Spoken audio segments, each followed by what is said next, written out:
One thing that business leaders fail to get about AI is the cost involved in making a system work.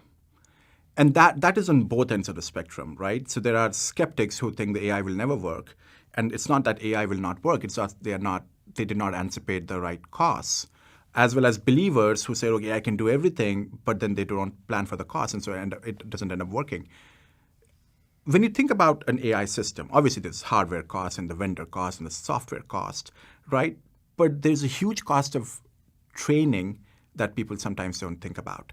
There's a huge cost of data, just getting data from point A to point B in a format that can be used by a machine. It actually is the biggest cost head in an AI system.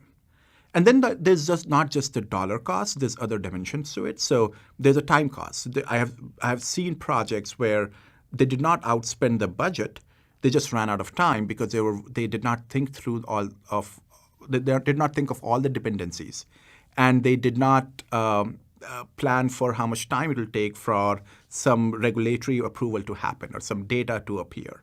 So that's the time cost, and there's a political cost, right? In any company, you are always susceptible to organizational dynamics. And to your previous question, unless you start with a very solid footing, unless you very quickly establish that virtuous cycle of trust, very soon, even though you're going the right direction, it ends up being suddenly you get a thing that will shut it down, or suddenly you get your mandate is pulled away, right? So I think business leaders, when they are starting on an AI journey, need to think of all these dimensions, think end to end, and again, back to the business mantra, dollar in versus dollar out, and then get it done.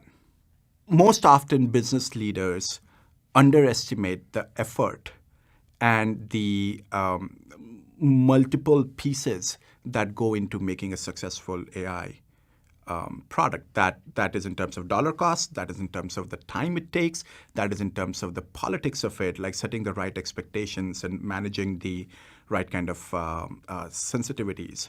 And so that's how I would summarize it.